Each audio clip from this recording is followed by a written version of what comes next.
El día de hoy empezaremos, como es costumbre, oyendo la lectura de la sesión anterior por la doctora Álvarez Cedeño. Por favor.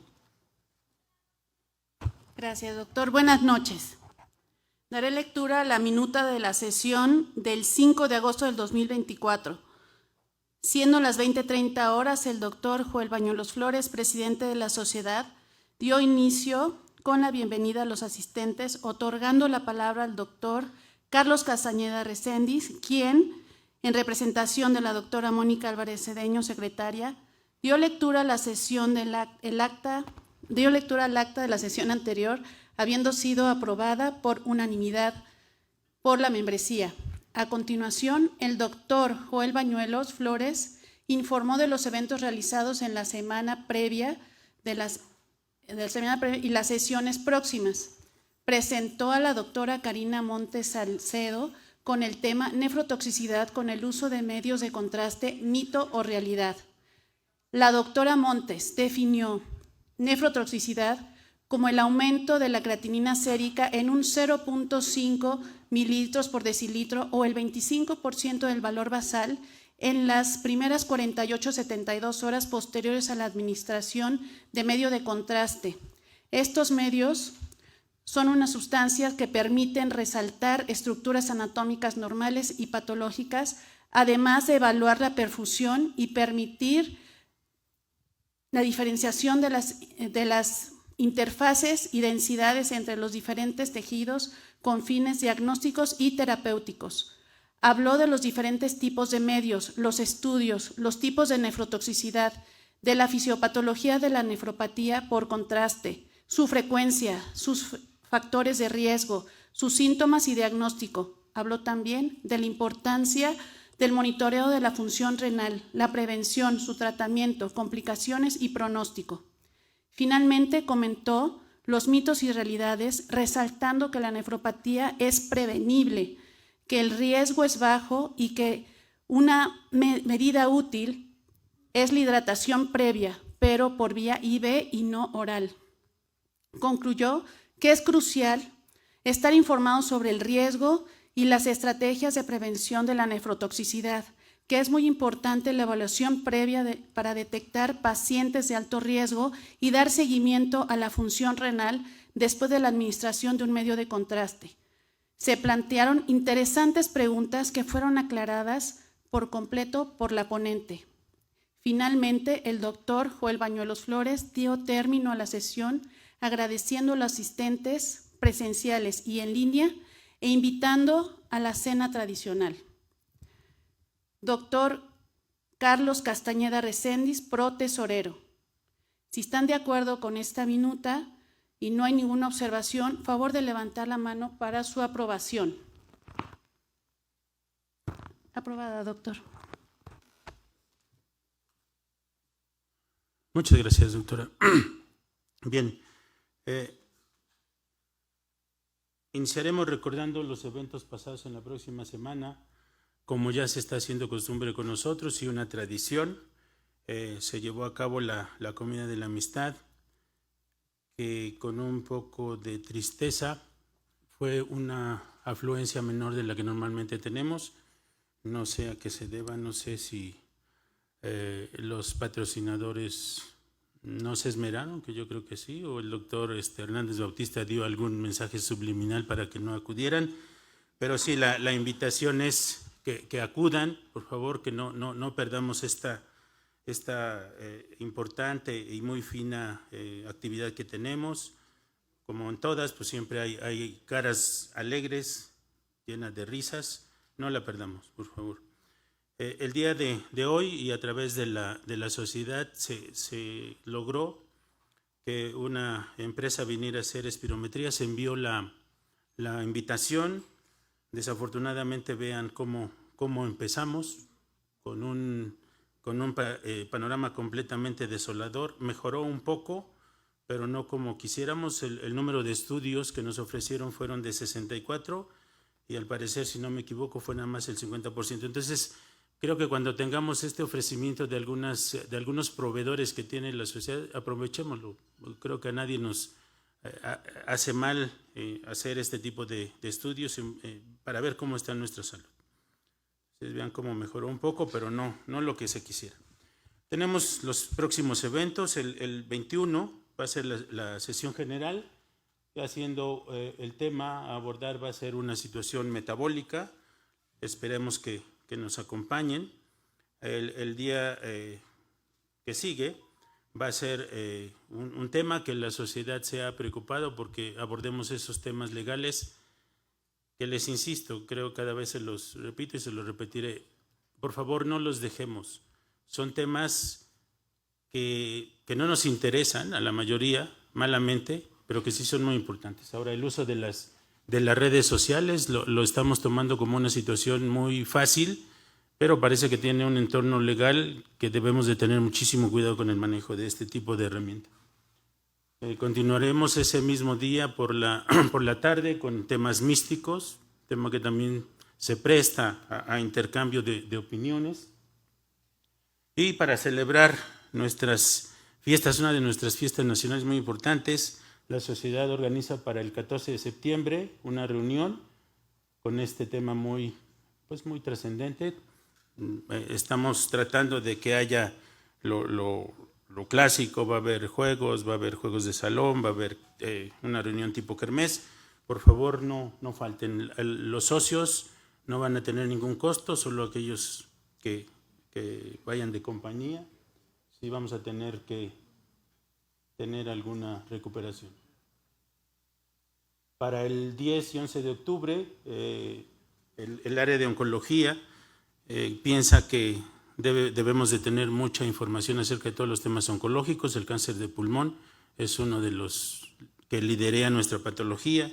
Entonces, el 10 y el 11 está programado. El titular va a ser el doctor David José Heredia, oncólogo médico que está aquí en el hospital. Es uno de los médicos con mucho impulso para este tema. Proseguimos el 20 con la tradicional ya carrera del Grupo Ángeles. Todos aquellos que quieran participar, la sociedad los va a promocionar, como también ya se hizo costumbre. Y el día de hoy vamos a abordar un tema muy interesante que espero que nos incite a intercambiar puntos de vista. Es un tema muy espinoso. El tema es no al encarnizamiento terapéutico. La palabra creo que es un poquito fuerte porque me parece que estrictamente nadie se ajusta a la definición del diccionario de lo que es encarnizamiento. Nadie de una manera intencional va a querer establecer medidas terapéuticas a alguien para hacerlo sufrir.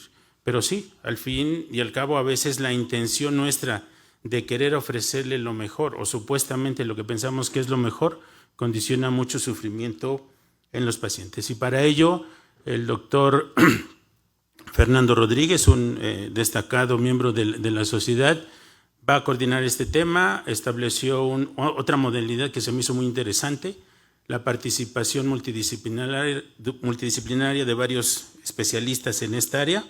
Le va a dar otra dinámica, aprovechémosla. El doctor Fernando es egresado de la Universidad La Salle, Indivisa Manen, con mención honorífica, y se ha desarrollado como cirujano general, en la cual hizo su especialidad en el Hospital General, y es una gente académicamente inquieta, y le agradecemos mucho al doctor Fernando. Le damos el micrófono. Al término de la sesión, por favor, les pido que se queden para darle la bienvenida a los médicos que se decidieron a formar parte de nuestra sociedad. Por favor, no los dejemos solos. Adelante, Fernando. Muchas gracias.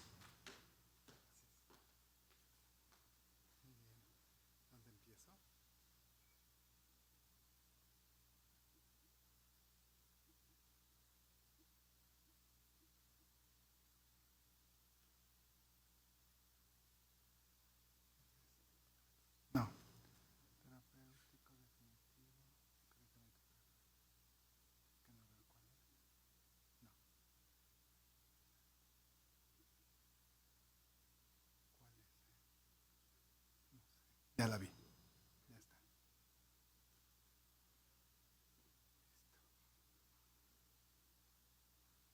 Ya está. Nada más como la amplío.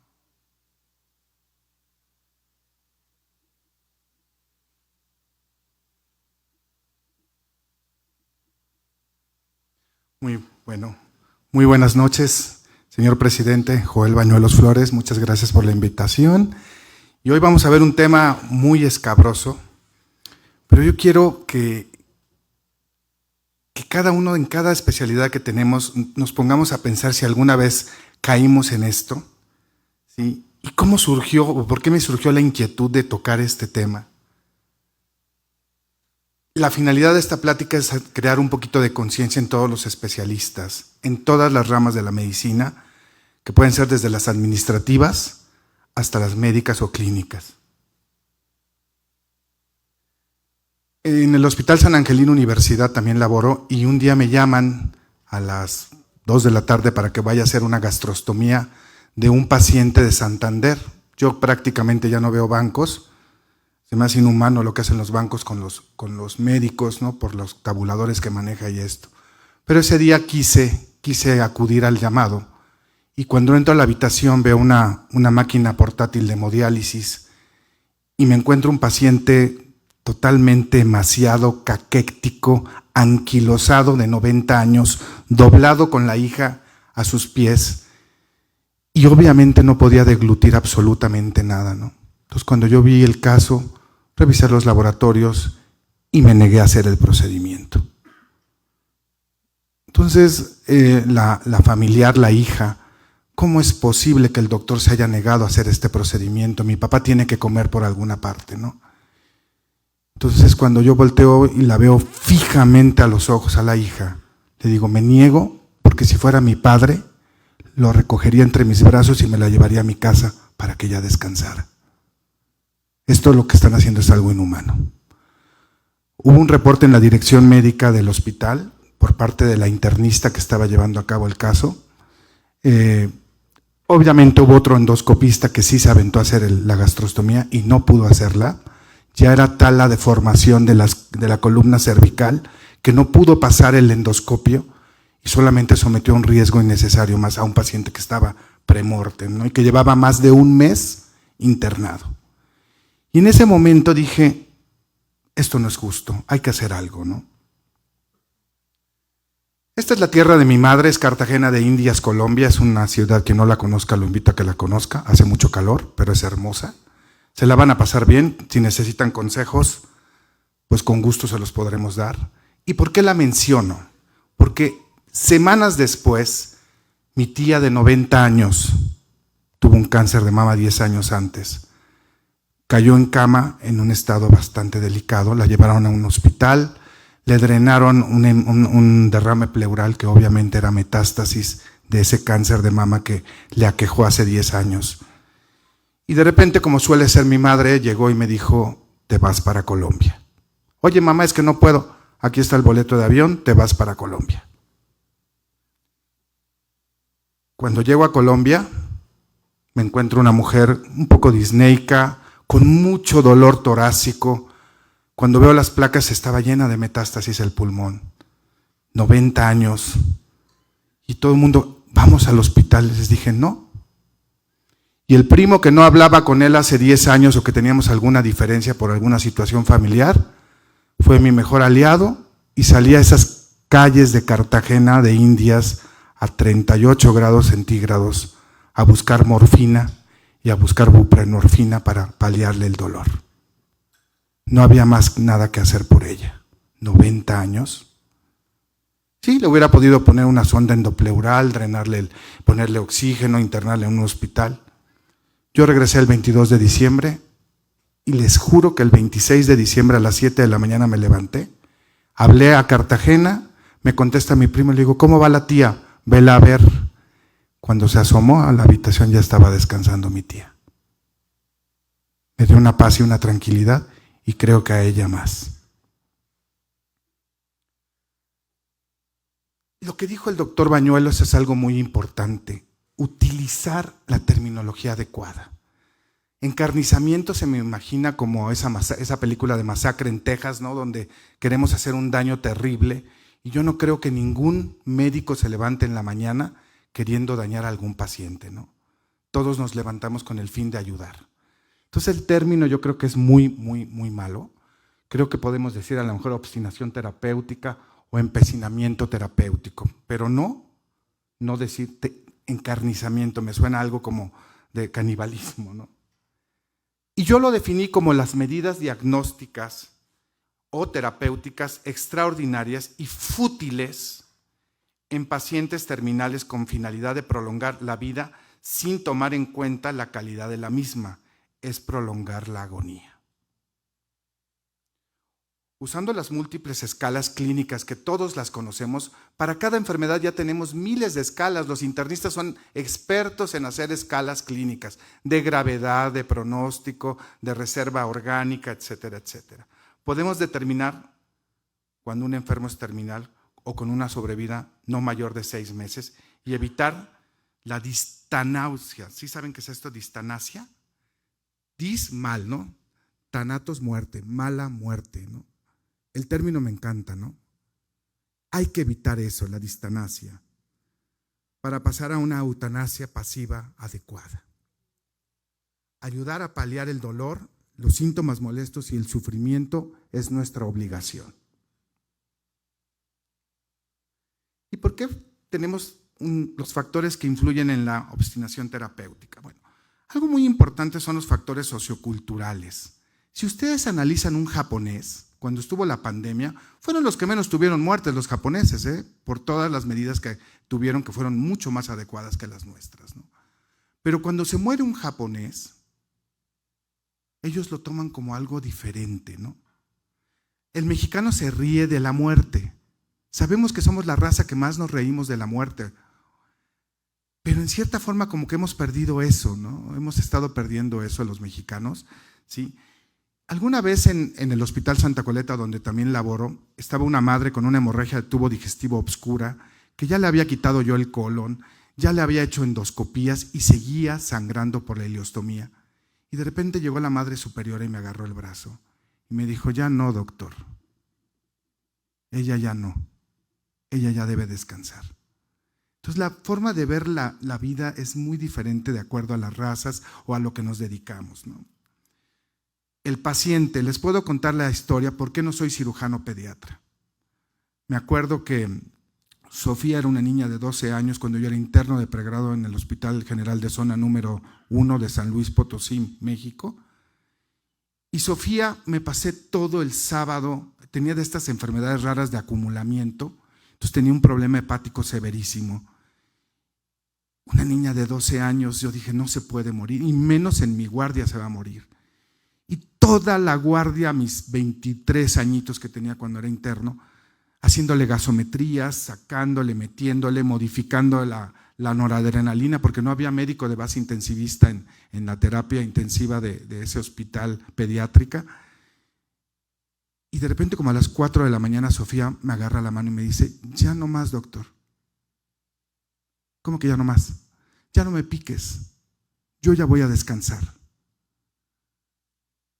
En ese momento me quedé frío, que una niña de 12 años me estuviera enseñando a mí, ¿sí? ¿Cuál mención honorífica? No sirve de nada. La niña falleció a las 6 de la mañana del domingo.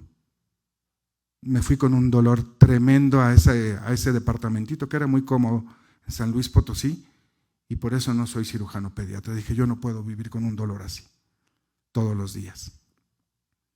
Entonces depende también mucho del paciente, y un gran enemigo que podemos tener a veces es la familia. La familia también a veces se obstina, como la hija de este señor, que a pesar de ver a sus papás en unas condiciones deplorables, quería que siguiéramos insistiendo. Y el personal sanitario también, ¿no? Muchas veces, desgraciadamente, los intereses económicos del médico o algo hacen que prolonguemos vidas que no tienen ningún sentido. Los laboratorios, ¿no? Con estos medicamentos inmunológicos que sirven mucho en algunas enfermedades, pero en otras no, ¿eh?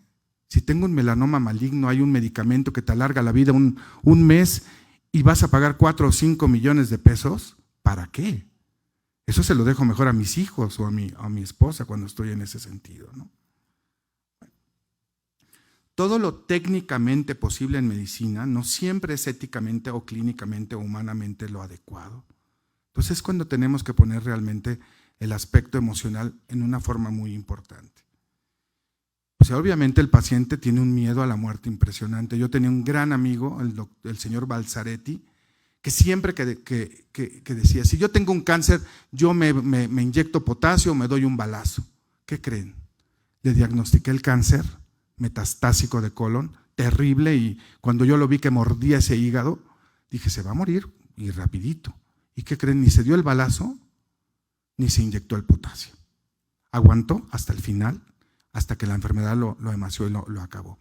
Entonces el miedo a la muerte es muy importante. Y tengo otro caso, también de un cáncer de colon, donde hubo una recidiva cuando lo operé después de 6, 7 meses, a pesar de la quimioterapia, en las mejores manos de una de las oncólogas médicas más importantes del país, y desgraciadamente recidivó este tumor y él pidió una eutanasia controlada.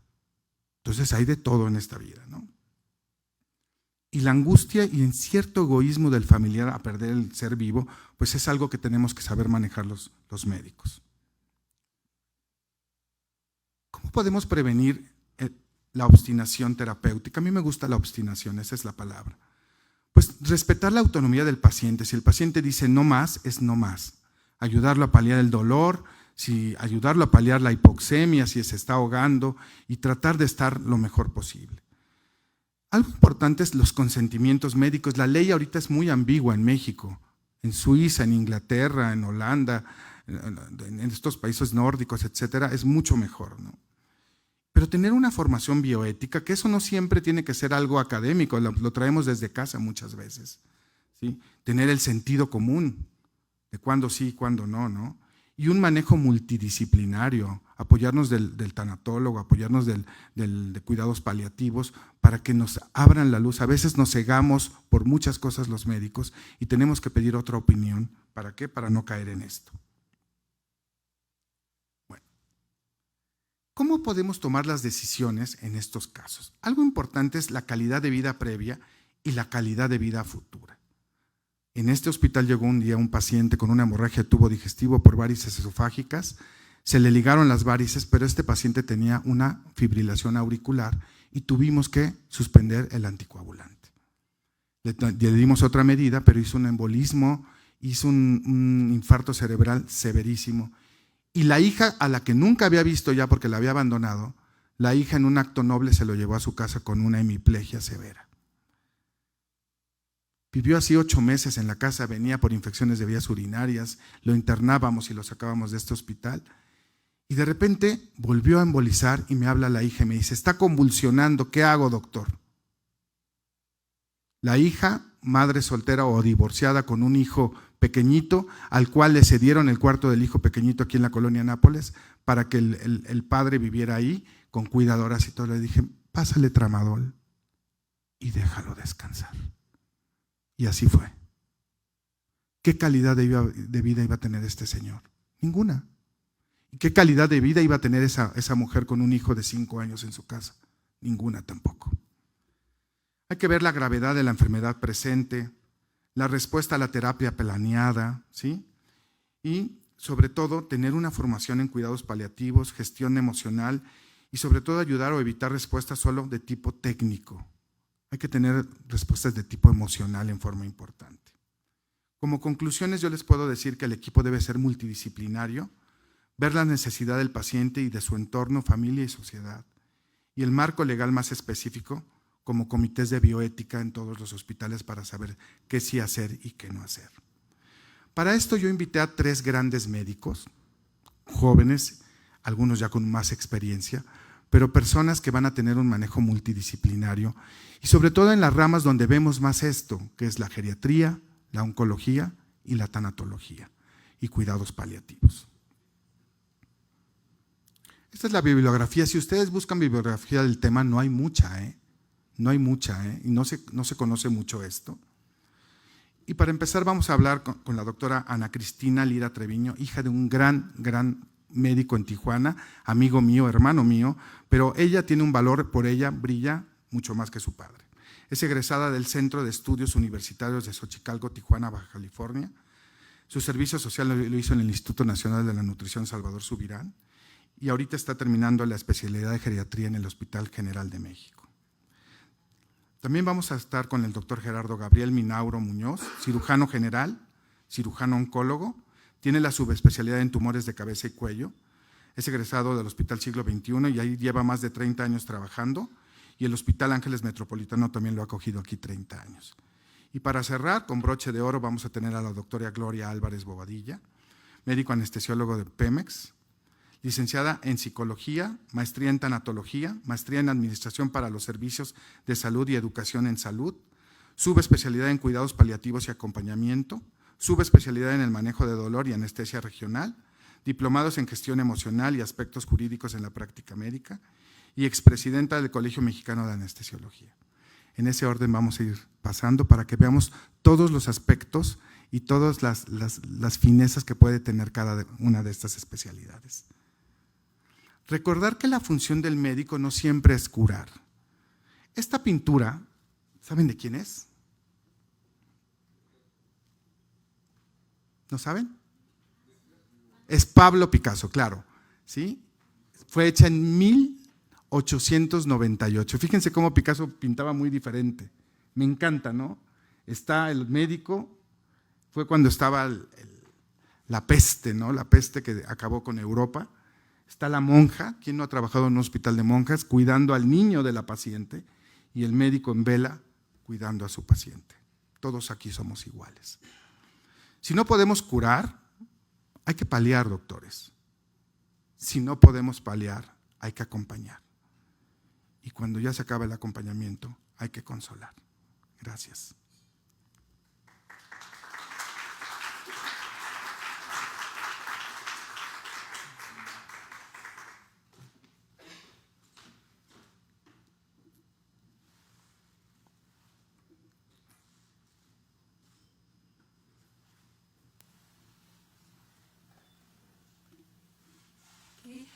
Bueno, buenas noches. Primero que nada quiero agradecer a la Sociedad Médica y al doctor Fernando Rodríguez por la invitación y por darme la oportunidad de hablar este tema con ustedes, que creo que es mucho más común de lo que pensamos y que realmente es muy poco hablado. Yo les voy a hablar un poco sobre los aspectos geriátricos y cómo es que nosotros, en qué basamos nuestra toma de decisiones para justamente evitar pues, el encarnizamiento terapéutico. Para iniciar, bueno, yo sé que el doctor Rodríguez ya dijo la definición, pero el encarnizamiento terapéutico lo podemos definir como la inapropiada prolongación del proceso de morir utilizando cualquier medio necesario en fases avanzadas o terminales de alguna enfermedad con el objetivo de alargar innecesariamente la vida. ¿Cuántas veces no hemos visto pacientes en los que se coloca gastrostomías, nefrostomías, intubación orotraqueal, en pacientes que realmente no tienen un buen pronóstico de recuperación y pues que al final estos procedimientos fueron creados para fines curativos y para prevenir la muerte? Sin embargo, eso no quiere decir que tengamos que aplicarlo en todos nuestros pacientes. Otros términos alternativos que se utilizan para encarnizamiento terapéutico son distanasia, obstinación terapéutica y tratamiento desproporcionado, que también ya lo comentó el doctor Rodríguez. Y bueno, incluso esto lo podemos ver en la Ley General de Salud, en el artículo 166, abarca diversos temas sobre cuidados paliativos y en este apartado dice que para garantizar una vida de calidad y respeto a la dignidad del enfermo en situación terminal, el médico no debe realizar procedimientos extraordinarios para intentar salvar la vida de este paciente, ya que estaríamos realizando una obstinación terapéutica.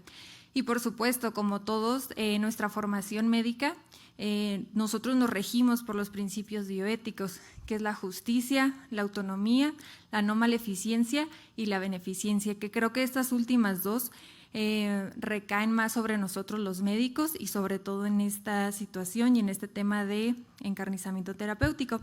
Por eso es muy importante siempre valorar al paciente el pronóstico del paciente, siempre valorar el riesgo-beneficio de tratamientos, el costo-beneficio de tratamientos. Igualmente en un sector salud público, ¿cuántas veces hemos visto que se utilizan recursos en pacientes que realmente no tienen potencial de recuperación cuando pudieron haber sido utilizados para pacientes que realmente sí se pueden beneficiar de ello? O incluso en el medio privado, ¿cuántos pacientes no han gastado ahorros para tratamientos que realmente no proporcionan algún beneficio?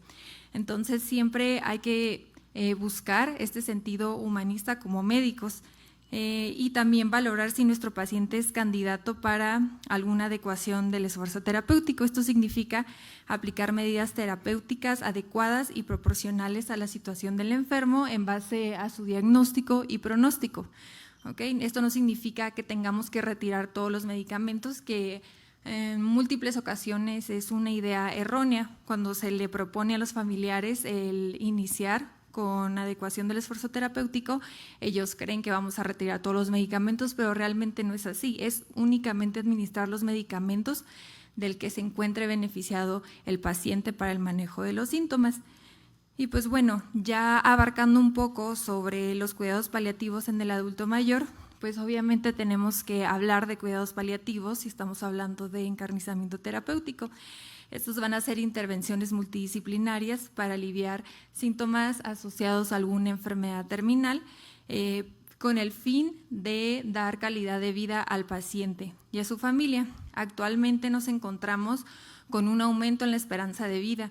Esto quiere decir que cada vez va a haber más adultos mayores, y así como cada vez va a haber más adultos mayores, cada vez vemos que estas enfermedades crónicas llegan a su etapa terminal, en la que pues llegan a ser candidatas para tratamiento paliativo, ya que pues el tratamiento paliativo no únicamente es oncológico. Lamentablemente en México todo lo de cuidados paliativos no es tan grande ni tan conocido, entonces nos encontramos un poco limitados. Igual, por todo este aumento en la esperanza de vida, los pacientes geriátricos llegan a presentar todos los síndromes geriátricos que conocemos, como fragilidad, sarcopenia, deterioro cognitivo, dependencia funcional, y pues todo esto va a afectar tanto la calidad de vida del paciente como del familiar. Recordar que los cuidados paliativos no únicamente es lo médico, está el lado espiritual, el lado nutricional, el lado psicológico, la planeación a futuro para manejo de síntomas y el apoyo a los cuidadores. Y bueno, actualmente pues nos encontramos con muchos desafíos en el medio geriátrico, ya que principalmente la mayoría de las investigaciones no se realiza en este grupo de edad. Otra, que la toma de decisiones sobre el cuidado en estos pacientes gravemente enfermos siempre se convierte en un dilema. ¿Quién toma las decisiones por los adultos mayores? Siempre nos encontramos en el dilema de que un hijo dice que sí, otro hijo dice que no, porque nunca se habló sobre esto a tiempo. Quisiera que los que se encuentran presentes en este auditorio se pongan a pensar si ustedes ya hablaron con su pareja, con su hermano, con su hijo, sobre qué les gustaría a ustedes al final de la vida o qué les gustaría a ustedes si llegaran a encontrarse en una situación así. Lamentablemente no tenemos la cultura de hablarlo, y justamente por eso entramos en este ciclo vicioso en el que únicamente se convierte en una discusión y no se toman decisiones. Todo esto no únicamente de la parte de la familia, sino también de los médicos. Toda esta falta de coordinación se asocia a desperdicio de recursos y sobre todo peor calidad de vida en estos pacientes. Y bueno, nosotros los geriatras, ¿qué es lo que hacemos? Lo que nosotros hacemos en todos nuestros pacientes es valorar qué potencial de rehabilitación tienen. Como saben, la valoración geriátrica no únicamente abarca enfermedades y tratamientos, sino nosotros abarcamos varias esferas en las que valoramos la funcionalidad del paciente, enfermedades cardiovasculares, pulmonares, lo psicológico, si el paciente tiene depresión, si tiene deterioro cognitivo, lo socioeconómico, que llega a ser muy, muy importante en los adultos mayores, la red de apoyo, quién los cuida, quién es su cuidador primario, tiene los recursos económicos para transportarse, para sus medicamentos, para un cuidador, para una enfermera. Entonces, todo esto es lo que nosotros valoramos. Me gustaría ponerles 2 ejemplos rápidos para que quede un poco más claro esto de lo que hacemos. Supongamos que el señor José es una persona completamente funcional, realiza actividades básicas, realiza actividades instrumentadas, incluso avanzadas. Él es comerciante, sin embargo, el dinero que gana le alcanza apenas para sus medicamentos y para su comida. Él es hipertenso, diabético, bien controlado y es viudo, nunca tuvo hijos, sus 2 hermanos fallecieron y está deprimido, lleva varios meses sin socializar, sin querer salir de casa y sin ganas de hacer las actividades que le gustaba hacer. El señor José se fractura y bueno, se le da el tratamiento quirúrgico, pero ¿cuál es el potencial de rehabilitación del señor José si no tiene red de apoyo, no tiene aporte económico y tampoco tiene la motivación porque es un paciente deprimido? Entonces realmente, aunque haya sido un paciente funcional, un paciente que sí se operó, ¿quién lo va a llevar a sus sesiones de rehabilitación? ¿Cómo se va a transportar? Entonces nosotros tomamos todo esto en cuenta. Poniendo otro ejemplo, el señor Víctor. El señor Víctor, al contrario, es pensionado, tiene buen aporte económico, no tiene problemas para medicamentos, tiene una buena red de apoyo, vive con su esposa que es funcional, tiene 3 hijos que lo visitan diariamente y viven cerca de él. El señor Víctor, tiene demencia avanzada y pues ya tiene disfagia, está postrado en cama, no se mueve, ya no habla, ya no reconoce a sus familiares desde hace 6 meses. Broncoaspira, lo llevan al hospital de emergencia por presentar disnea, datos de dificultad respiratoria y al llegar al hospital se le propone intubación orotraqueal. ¿Qué potencial de rehabilitación tiene este paciente? Entonces, tiene, sí, varias de las esferas, pero al final pues no tiene un buen pronóstico de vida. Entonces, esto es para que quede un poco más claro sobre lo que hacemos. Al final siempre va a ser difícil encontrar el equilibrio entre todas las esferas, pero para que les quede una idea sobre lo que pues hacemos los geriatras y en base a esto tomamos nuestras decisiones justamente para evitar que un paciente pues llegue al encarnizamiento terapéutico. Y pues bueno, actualmente existen múltiples escalas, también como mencionaba el doctor Rodríguez, que pues el propósito de esta plática no es mencionarlas, sino únicamente hacer mención de que existen y pues hay escalas de supervivencia a 10 años, a 6 meses, a 3 meses, a 6 semanas que se pueden aplicar. Otra pregunta que se aplica en estos pacientes es la pregunta sorpresa. ¿Me sorprendería que mi paciente en 6 meses falleciera? Si la respuesta es no, no me sorprendería, entonces yo a mi paciente no lo tengo que someter ni a gastrostomías, ni a nefrostomías, ni a catéteres pleurales, ni a nada, porque yo ya solita me estoy dando la respuesta de que ni siquiera le estoy dando un pronóstico de 6 meses de vida a ese paciente. Y bueno, una forma de hacer una evaluación rápida en estos pacientes, que realmente estas 5 preguntas para evaluar al paciente se utilizan en las escalas de supervivencia, pero ¿qué podemos tomar en cuenta de esto? ¿Qué actividades es capaz de realizar la persona? Si yo veo a un paciente y en 2 semanas veo que ha perdido el 30% de su capacidad funcional, es un predictor de supervivencia y es un mal pronóstico. ¿Qué síntomas tiene? Anorexia, astenia, adinamia, disnea y pérdida de peso se han relacionado con mal pronóstico. El hecho de que varios de estos síntomas estén presentes también se asocia a menor supervivencia. ¿Cuál es la situación cognitiva del paciente? Delirium. El delirium normalmente, en los estudios se ha reportado que se encuentra hasta en el 80% de los pacientes al final de la vida. Entonces, si yo tengo un paciente que tiene delirium persistente, también es un factor de mal pronóstico y de que pues no va a tener un buen índice de supervivencia. ¿Cuál es la situación nutricional del enfermo? Pérdida de peso, malnutrición, caquexia, edema por hipoproteinemia. Todo esto también se relaciona a un mal índice de supervivencia. Los análisis de laboratorio también nos pueden ayudar a determinar estas decisiones. PCR elevada, deshidrogenasa láctica, PCR refiriéndome a proteína C reactiva, hipoalbuminemia, leucopenia, linfopenia, todo esto es de mal pronóstico, hipoalbuminemia, y el sodio elevado o disminuido también puede ser de mal pronóstico. Entonces, si mi paciente presenta varias de estas cosas, obviamente no va a tener una expectativa de vida mayor a 6 semanas. Entonces, esto es una forma rápida de valorarlo. Y bueno, si nos encontramos ante esto, ¿qué debo hacerle y qué no debo hacerle a mi paciente?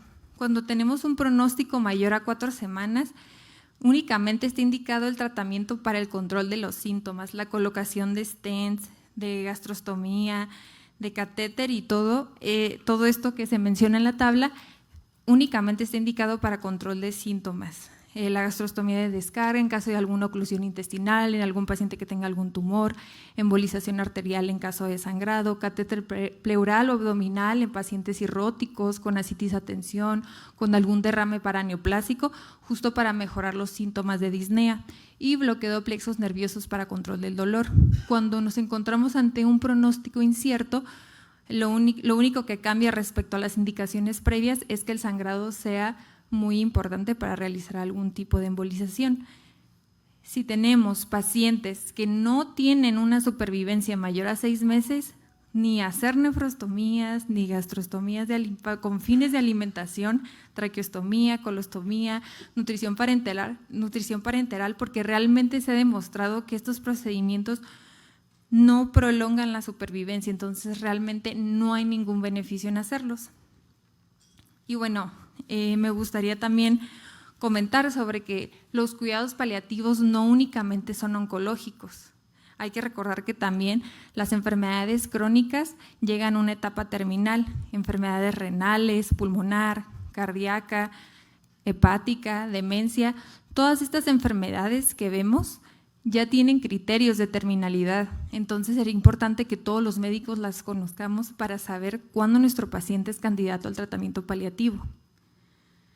Y bueno, me gustaría abordar también estos últimos minutos para hablar un poco sobre la demencia, porque creo que actualmente nos encontramos en una situación en la que muchas veces no sabemos en qué etapa de la demencia ya no hacer las cosas.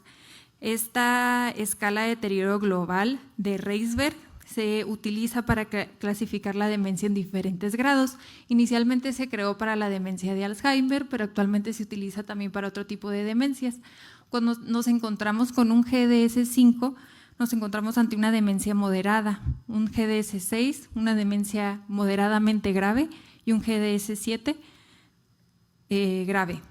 Y bueno, ¿cuál es nuestro propósito de tratamiento en las demencias? Obviamente, ante un paciente que está cognitivamente intacto, pues nuestra meta de tratamiento es el prolongar su vida. Cuando nos encontramos con un paciente con demencia leve, lo que queremos es mantener su función, mantener funcionalidad. Esas son nuestras metas de tratamiento. Cuando nos encontramos ya con pacientes que están en GDS 6, 7, o sea, moderada o grave, nuestro tratamiento debe basarse en el confort del paciente, y aquí es donde no debemos aplicar las medidas extraordinarias para mantenerlos con vida. Incluso en las guías de ESPEN, desde el 2016 no se recomienda la colocación de gastrostomías en pacientes con demencia avanzada. En esta actualización del 2024, igual, no recomiendan que la nutrición enteral se administre a pacientes que tengan demencia avanzada, o que la nutrición enteral, parenteral o fluidos por vía intravenosa se administren en pacientes con demencia que se encuentren en fase terminal. Y pues bueno, incluso en esta revisión de Cochrane, lo que hicieron fue hacer una revisión de 14 estudios. De estos 14 estudios incluyeron 49.700 pacientes, de los cuales 6.200 se colocó gastrostomía para alimentación y el resto fue por vía oral. Lo que ellos querían ver era si los pacientes tenían más riesgo de lesiones por presión y si los pacientes que tenían la gastrostomía cicatrizaban bien las lesiones por presión y si había mayor supervivencia en estos pacientes. Lo que ellos vieron fue que realmente no hubo mejoría en la supervivencia, no hubo mejoría en la cicatrización de heridas y también aumentó el riesgo de lesiones por presión. Y así como esta revisión, hay muchísimas revisiones que te dicen ya no pongas la gastrostomía y aún así nos encontramos ante médicos que todavía lo siguen haciendo. Y pues bueno, ¿qué mensajes me gustaría que todos se llevaran a casa? Primero, que no todos los adultos mayores son candidatos a tratamiento paliativo, porque muchas veces también nos encontramos con esa idea errónea de, pues como es viejito, ya, paliativo. Pero no, hay muchos adultos mayores que son muy funcionales, que son fit y que realmente tienen buen pronóstico. Para la toma de decisiones en adultos mayores es indispensable una valoración geriátrica justo para valorar el potencial de rehabilitación y el riesgo-beneficio de tratamientos. Cuando un paciente esté cognitivamente íntegro, es muy importante que se hable sobre voluntades anticipadas con los adultos mayores e incluso con los jóvenes para saber qué toma de decisiones hacer. Y bueno, la meta de tratamientos en los adultos mayores y la meta del geriatra siempre va a ser la funcionalidad y mantener la calidad de vida del paciente. Y pues prolongar la vida de los pacientes en situación terminal realmente pues afecta la calidad de vida tanto del paciente como de los familiares. Y me gustaría terminar con esta frase que dice que el mayor regalo de la humanidad y también su mayor maldición es que tenemos la libre elección. Podemos tomar nuestras decisiones construidas a partir del amor o del miedo. Esta frase la escribió Elizabeth Kubler-Ross. Ella fue una psiquiatra, fue pionera de la tanatología y ella escribió mucho sobre cuidados paliativos, tanatología y sobre la muerte. Entonces me gustaría que se lleven esta frase y pues que no se tomen decisiones en base al miedo. Muchas gracias.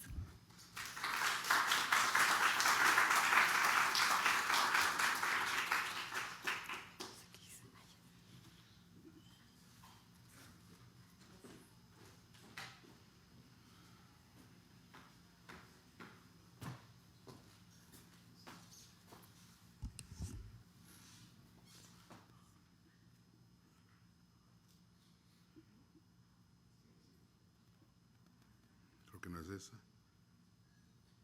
Creo que es esta.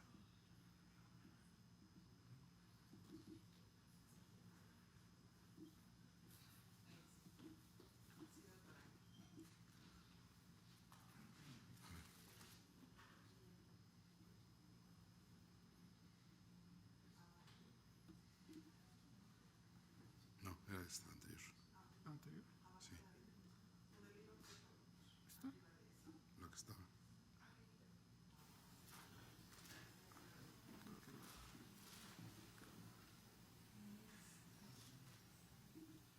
Pero esa no es. No.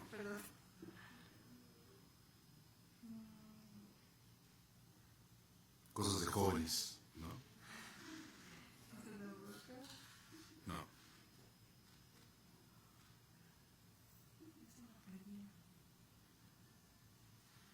Es esa. Es. Y aquí la carpetaba yo. Muy buenas noches, muchas gracias por la invitación a la Sociedad Médica del Hospital Metropolitano, muchas gracias por la atención de invitarme, doctor Fernando, gracias a todos ustedes por acudir, por participar de esta mesa que me parece una de las más interesantes. Con mucha frecuencia nos invitan a pláticas científico-médicas que resultan de lo más aburridas para quienes no forman parte de la comunidad médica, pero me parece que este es un gran acierto porque nos interesa a todos, no solamente a los médicos, también a gente que no participa propiamente de la medicina, pero que es de interés general. En obviedad del tiempo trataré de no repetir porque como se trata de una plática vista desde diferentes puntos de vista, bueno, podríamos repetir algunos conceptos, trataré de obviar esto y no hacerlo, pero sí puntualizar en algunos casos algunas cosas que me parecen muy importantes. Ok. Empiezo por platicarles el caso de ella, solamente diré el nombre para preservar la secrecía de los datos de mi paciente. Ella es una joven, su nombre es Arlette, 20 años. He tenido oportunidad de tratarla desde el mes de octubre, me parece que el año pasado. Ella llega después de haber sido operada en medio institucional público de una laparotomía exploradora por un tumor oclusivo del colon izquierdo, con sangrado y hemorragias constantes. Cuando llega al hospital, lo que le hacen es una colostomía.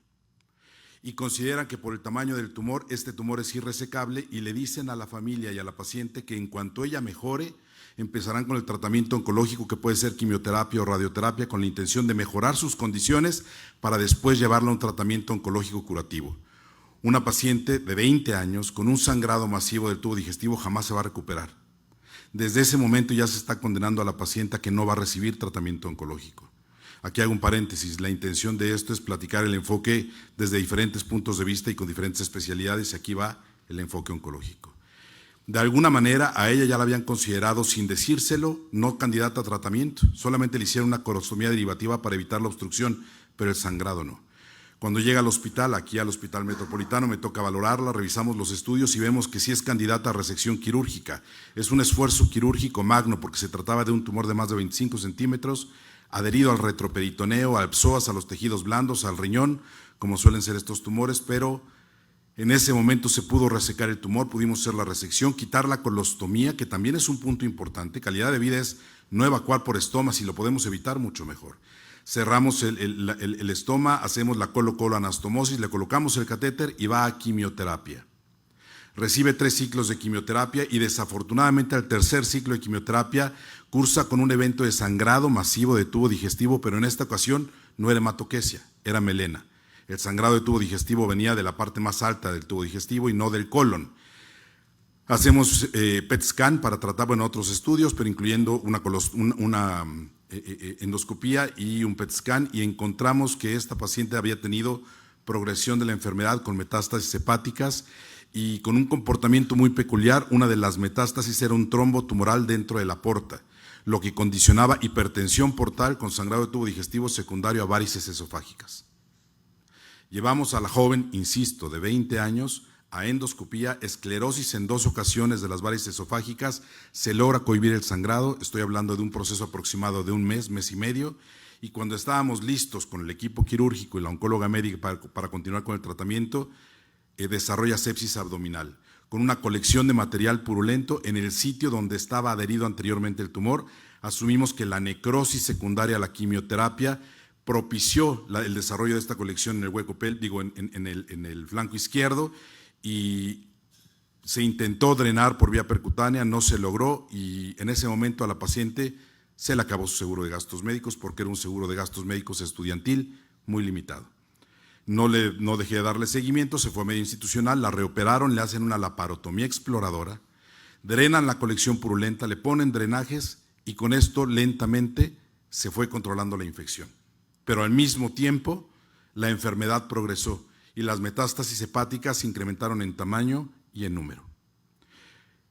Elevó las transaminasas, elevó las bilirrubinas y desafortunadamente ya en un estado de mucho deterioro, la paciente ya no fue más candidata a tratamiento oncológico. No me dejarán mentir, a todos nos han dicho a lo largo de nuestra preparación médica y también a lo largo de nuestro trabajo profesional que no hay que ser empáticos con los pacientes, si no, no podemos tomar decisiones objetivas.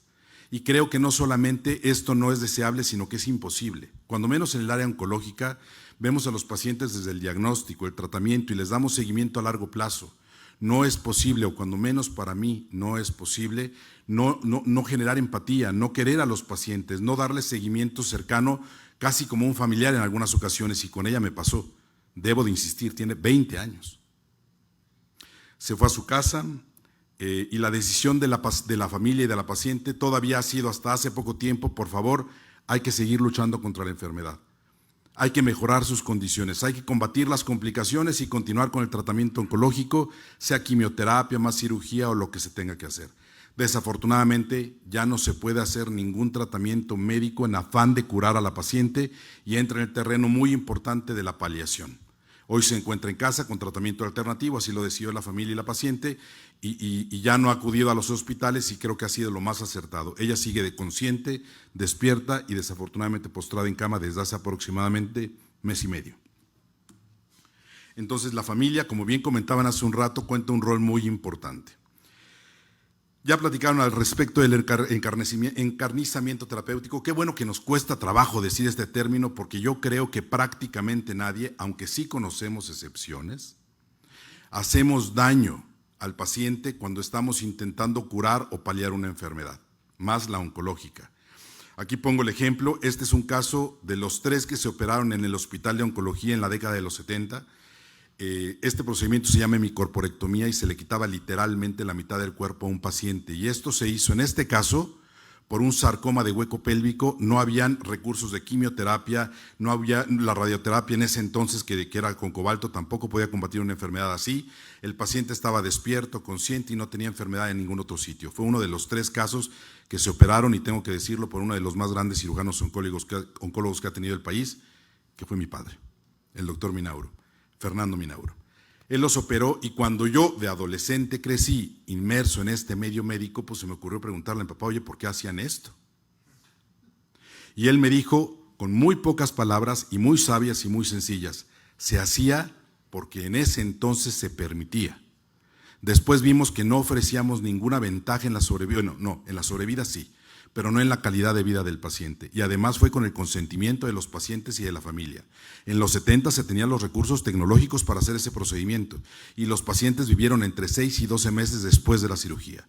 Desde el punto de vista médico fue un gran hito y un gran éxito. Desde el punto de vista humano, pues todos lo tienen en su pecho en este momento. Pero lo hacíamos. Y uno diría, ya no se hace, pues resulta que hasta hace aproximadamente unos 4 años todavía se hizo una hemicorporectomía en el estado de Veracruz por un grupo de oncólogos jóvenes, oncólogo, neurocirujano y ortopedista que yo conozco, y se hizo allá por un padecimiento benigno, progresivo del hueco pélvico y de las extremidades inferiores, y el único procedimiento que se pudo ofrecer fue este. Así que lo que uno pensaría que ya no se debe de hacer, se sigue haciendo. Ya lo comentaron, ¿cuáles son las causas de este empecinamiento por mantener al paciente vivo? 1, contamos con medios y recursos tecnológicos cada vez más avanzados. Métodos diagnósticos que nos permiten detectar las enfermedades en etapas más tempranas, que nos permiten etapificar mejor a los pacientes, como el PET scan. Contamos con equipos de radiocirugía para el tratamiento de lesiones en el cerebro o en el pulmón, muy específicas, con un tipo de radiación muy orientado hacia el sitio del tumor. Contamos con medicamentos de última generación, como son los tratamientos de quimioterapia o inmunoterapia, hormonoterapia. Contamos con una gran cantidad de tecnología en todos los ámbitos a nuestro alcance que nos permiten tratar y, desafortunadamente, en algunos casos, sobretratar a los pacientes. Hay factores socioculturales que ya comentaron aquí, nos ponemos en la década de los 70.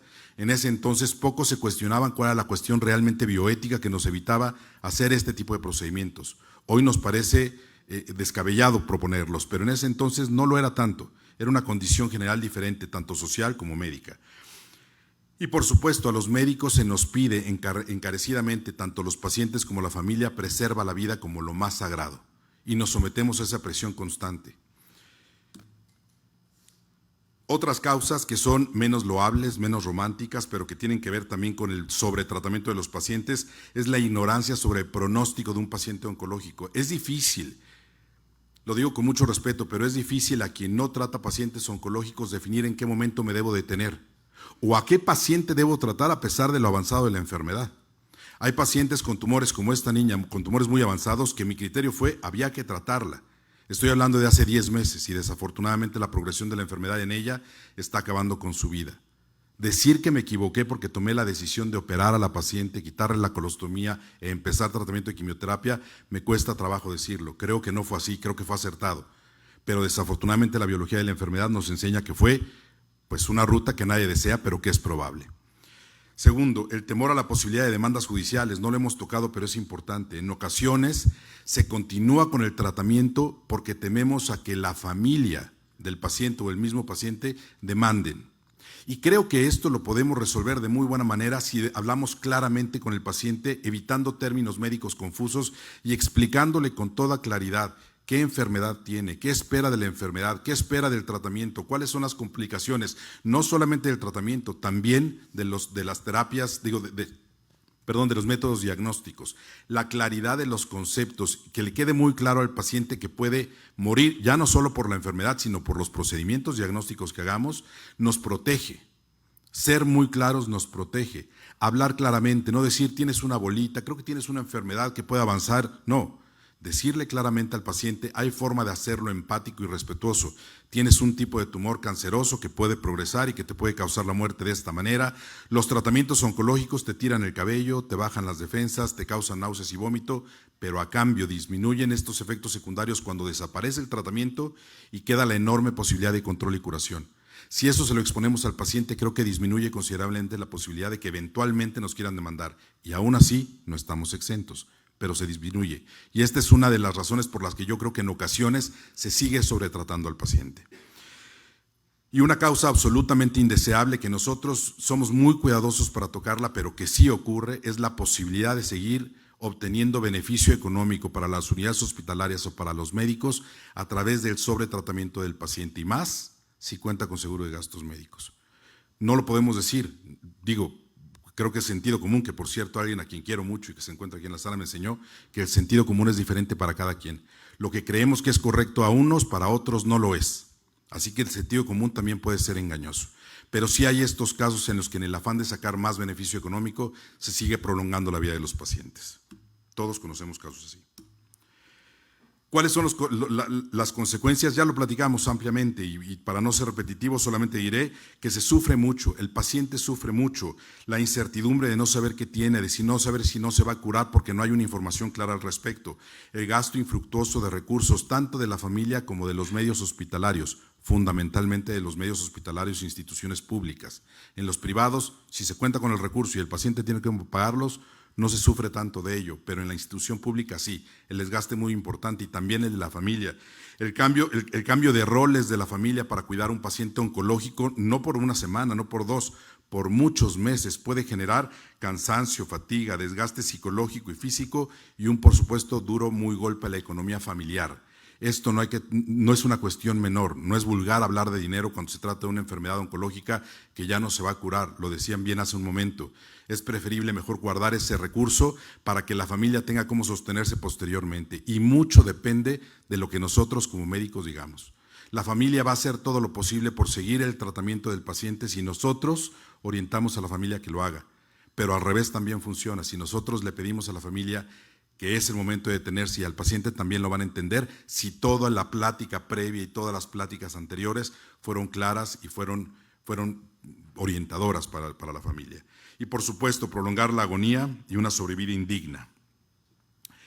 Curiosamente, hablar de la bioética, que ya comentó la doctora, es una disciplina que nos permite orientar mejor la manera de tratar a los pacientes. El primero en tocar este tema fue un alemán, educador, por cierto, Fritz Jarr, que hablaba de la relación del ser humano con los seres vivos alrededor, el respeto que debemos de tener, no solamente como investigadores, como ser humano, cómo debo de tratar a los demás seres vivos.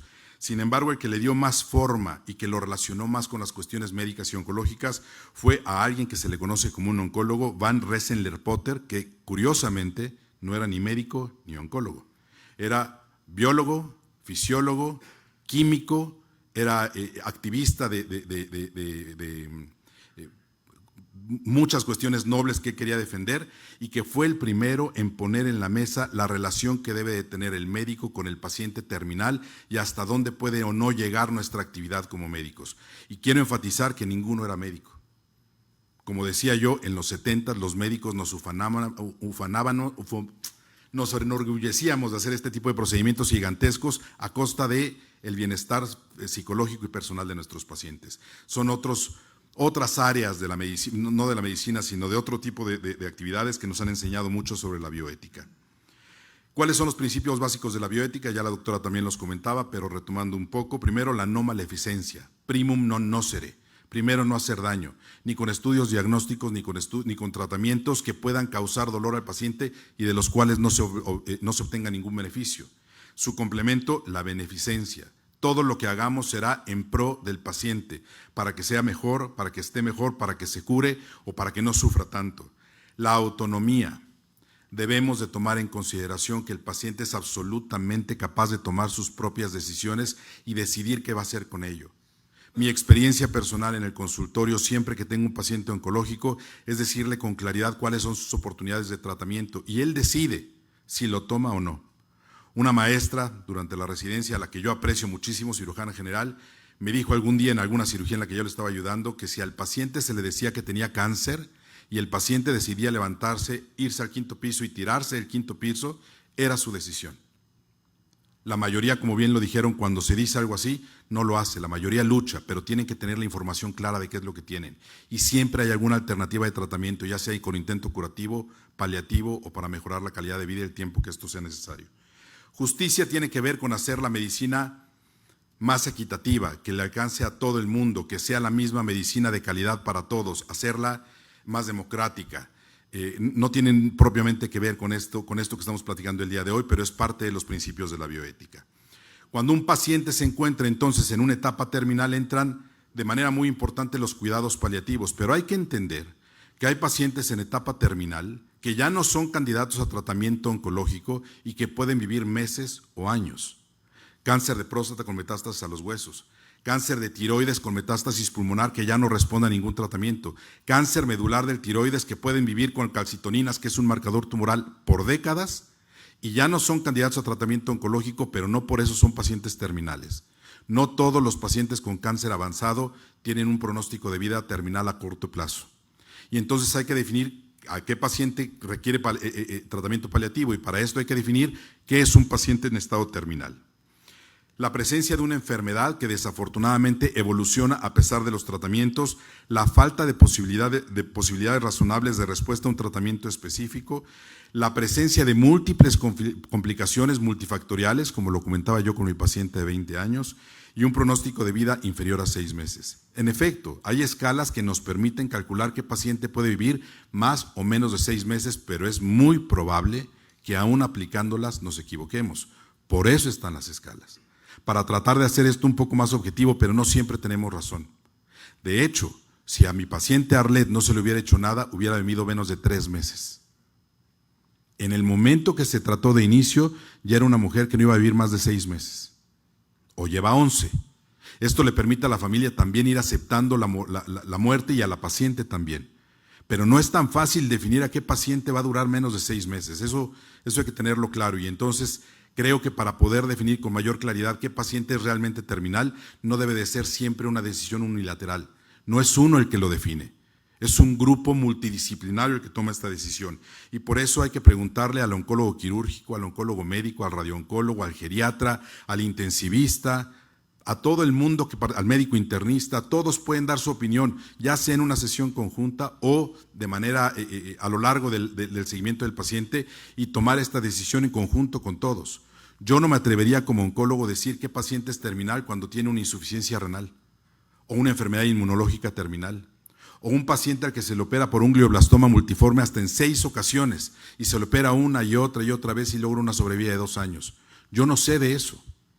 Así que necesitamos ser multidisciplinarios en muchas ocasiones para poder tomar esta decisión y no hacerlo de una sola persona. Muchas veces se puede. El oncólogo, cuando trata pacientes oncológicos por más de 25, 28 años, como lo somos el doctor Bañuelos, su servidor, podemos orientarnos mucho, pero creo que muchas veces debemos fundamentar esto en una actividad multidisciplinaria.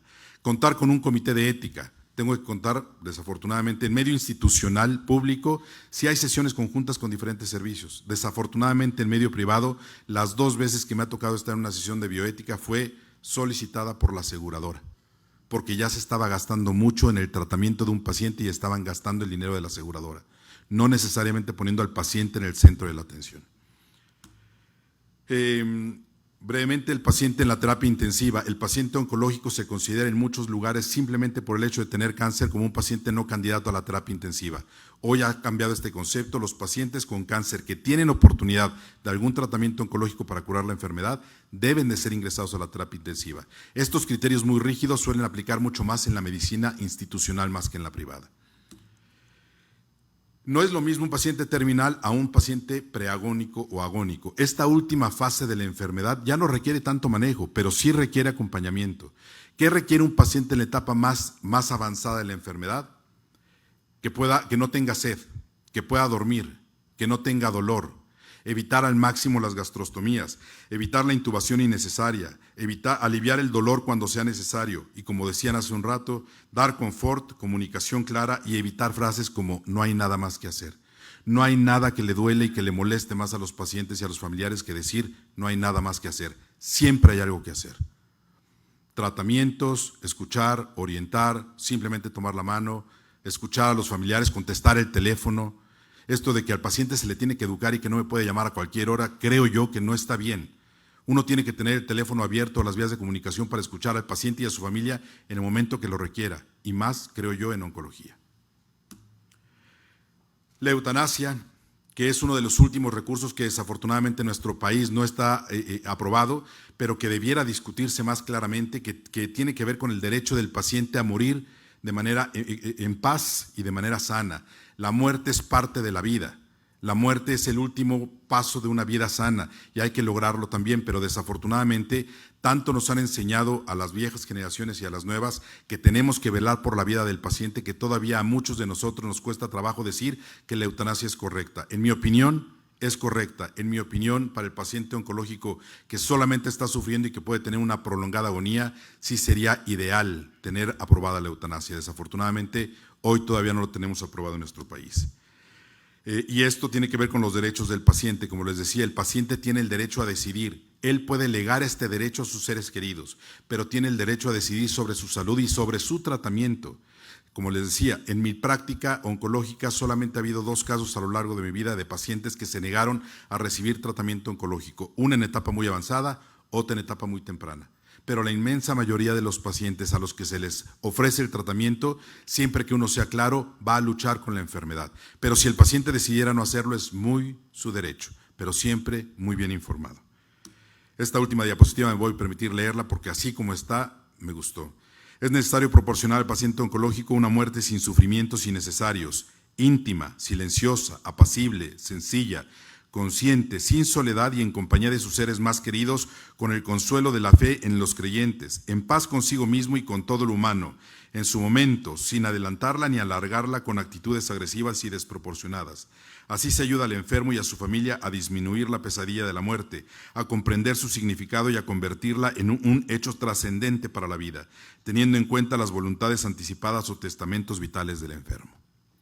Muchas gracias.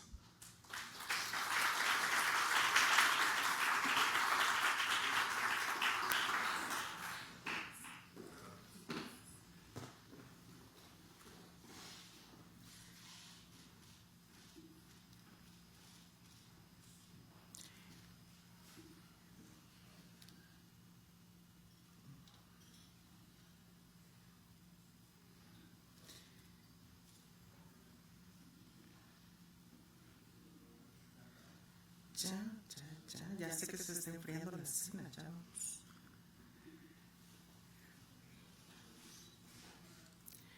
Hola, ¿qué tal? Soy la doctora Gloria Álvarez y es un placer poder coincidir con ustedes en este espacio, a los que nos siguen desde vía virtual y los aquí presentes. Los quiero felicitar porque hablar de estos temas no es cosa sencilla. Y bueno, mi especialidad, independientemente de ser médico y de ser anestesióloga, pues también soy tanatóloga desde hace más de 20 años.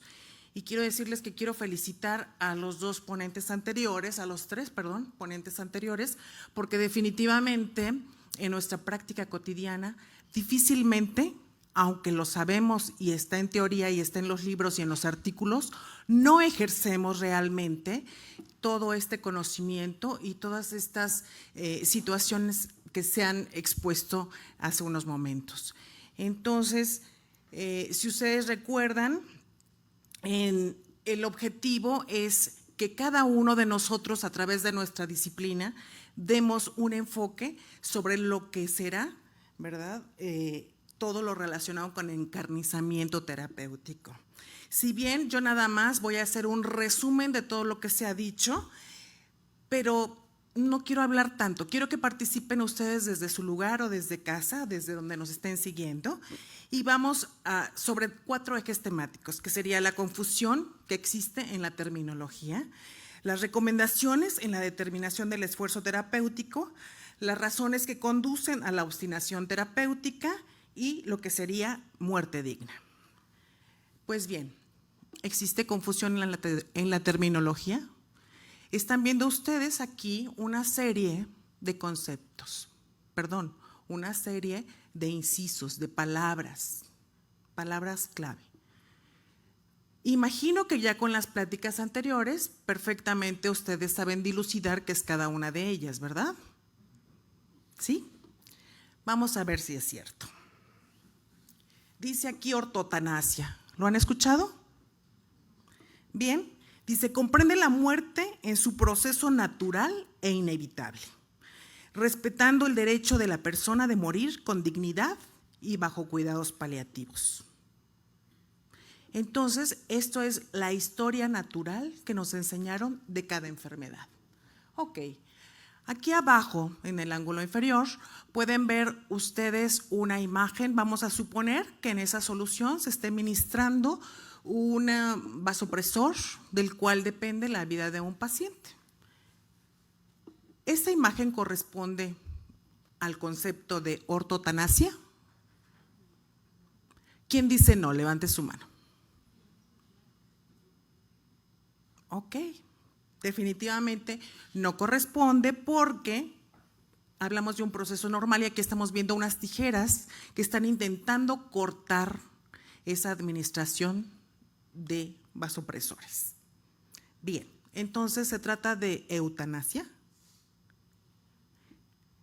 Eso significa que si comparamos el término ortotanasia y eutanasia, entonces eutanasia es la conducta intencional dirigida a terminar con la vida, aplicando deliberadamente técnicas, instrumentos y acciones para ese fin.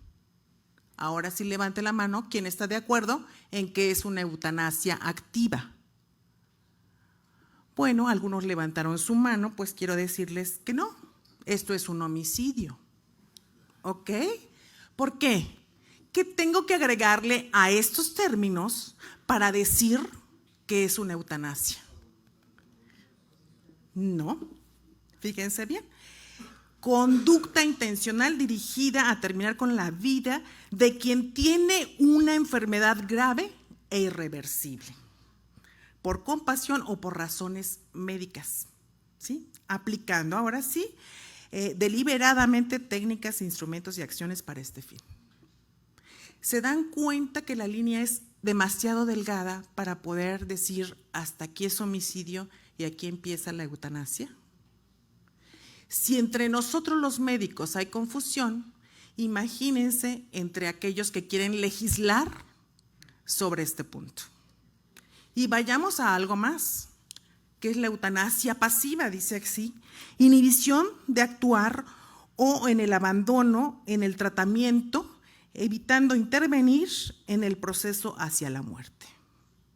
Ahora mi pregunta es, en el caso de la imagen, ¿de qué estoy hablando? ¿De una eutanasia activa o pasiva? Eutanasia pasiva es cuando evito intervenir. Y aquí sí hay una intervención con las tijeras. Entonces, dicen ustedes que es una eutanasia activa. De ahí ya partimos con que cuando nos hablan de eutanasia, realmente no nos están dando el apellido, nos dan el nombre, no el apellido del tipo de eutanasia. Entonces, ya desde ese momento ya hay controversia entre los términos.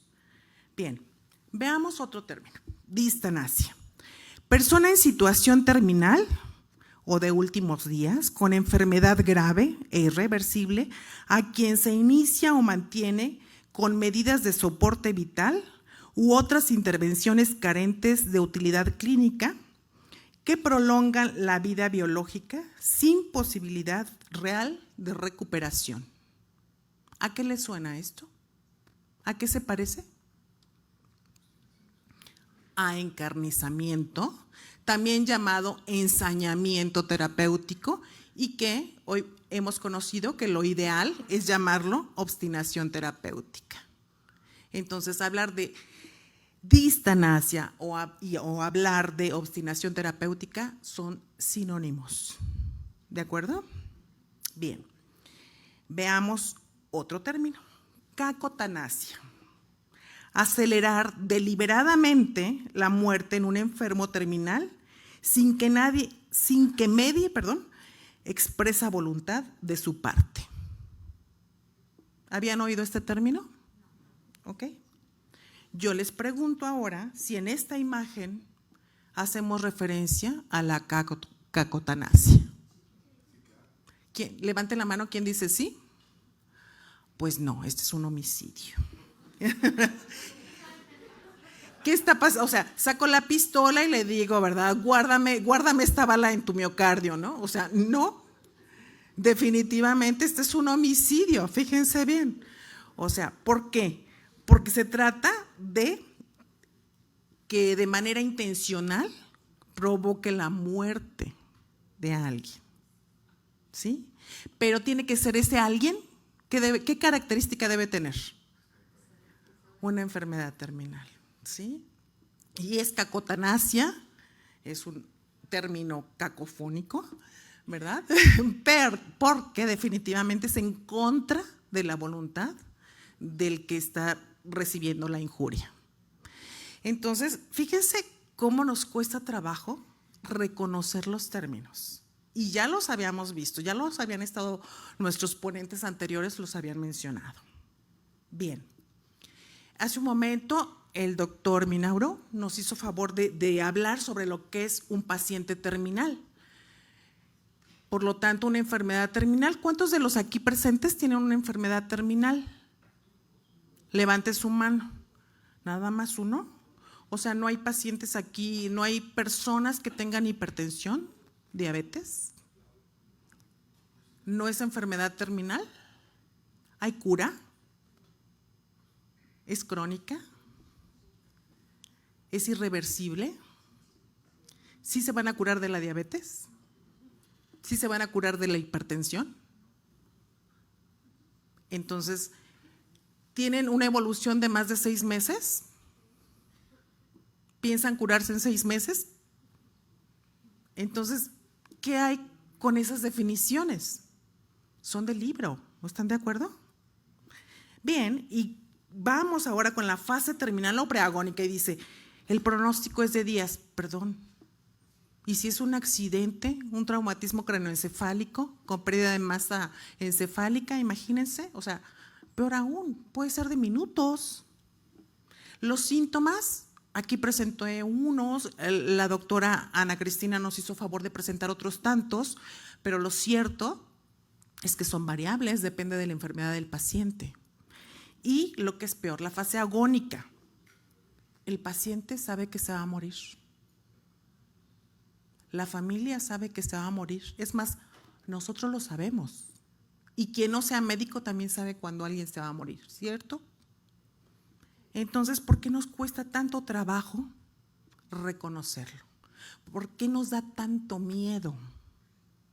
¿Y va a morir en mi casa, nos preguntan los familiares, o en el hospital? ¿Y usted qué prefiere? Les preguntamos. Y yo que soy tanatóloga, les digo, ¿qué prefiere el paciente? Porque a veces se nos olvida que él tiene autonomía.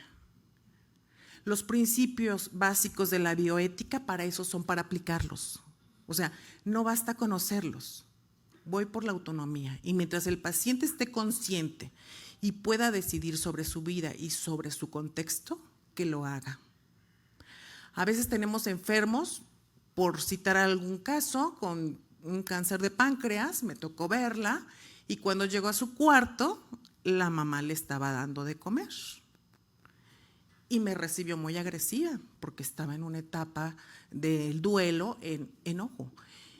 Y le digo a la señora, me presento, soy la doctora Gloria Álvarez, aquí estoy para servirle, soy tanatóloga. Y me dice la mamá, ¿qué no ve que mi hija está comiendo? Y le digo, no, estoy viendo que usted le da de comer. Mi pregunta es, ¿ella sabe su enfermedad? Pues creo que la que no lo sabe es usted. Le digo, no, es que está enferma del páncreas, no de las manos. Así que señora, con todo respeto, déjela comer. ¿Por qué a veces insistimos en suplir funciones que el paciente puede hacer? No tenemos que ser groseros ni déspotas. A veces sí es necesario ser un poco enérgicos, pero sí dejarlo tener y ejercer su autonomía.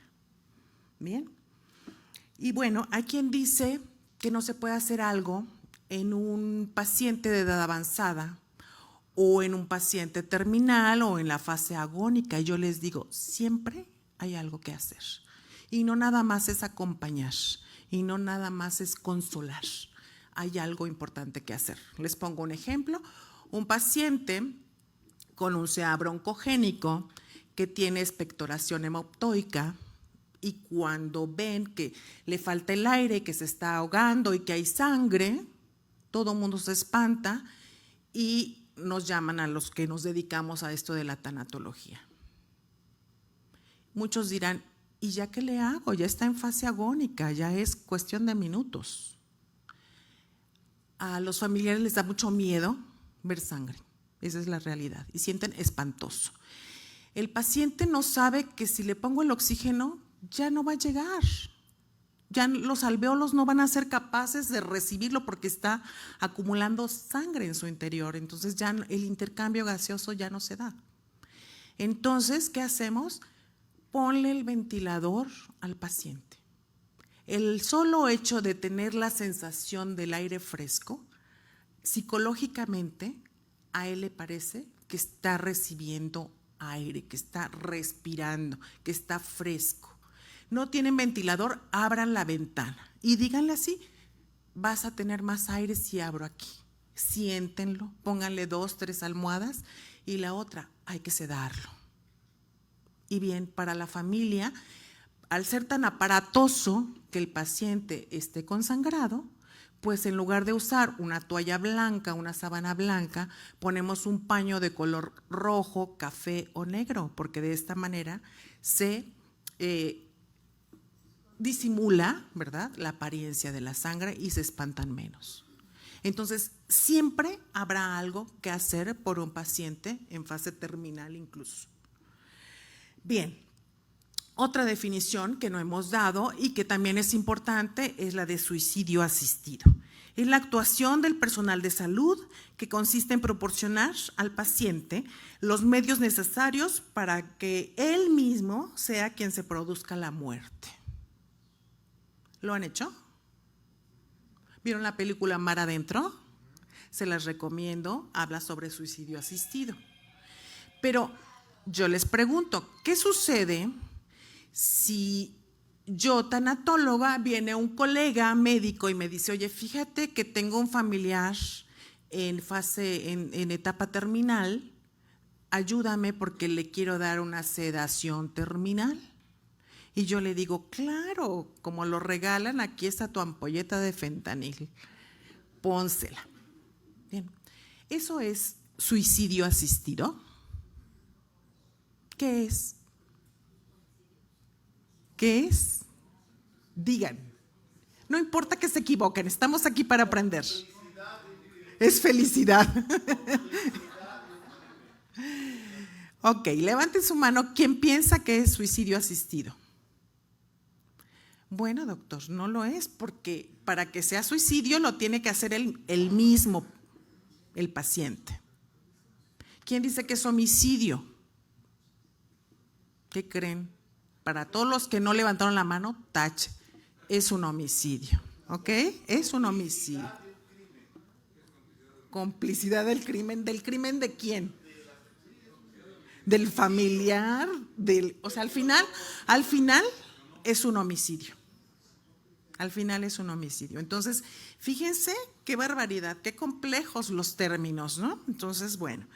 Y esto de la voluntad anticipada hemos estado hablando y sí saben qué es, ¿verdad?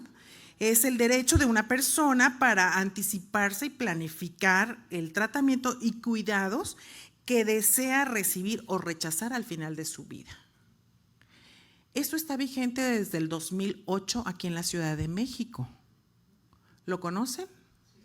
Bueno, este es el documento y lo pueden extraer fácilmente de internet o bien acudir a alguna alcaldía y ahí se los pueden proporcionar y tiene que estar notariado y firmado por 2 testigos.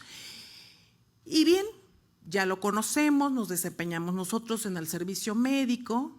¿Cuántos de ustedes ya firmaron su formato de ley de voluntad anticipada? Gracias, felicidades.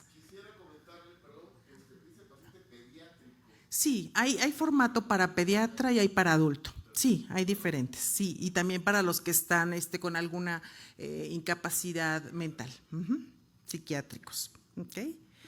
Bien, ¿cuál es el estatus, verdad? Los avances al respecto que hay en la norma jurídica. Bueno, se ha hablado que eutanasia y suicidio asistido están prohibidos por la Ley General de Salud.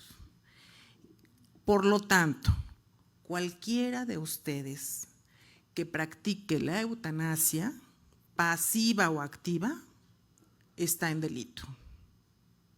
Cualquiera que realice actos de suicidio asistido está cometiendo un delito.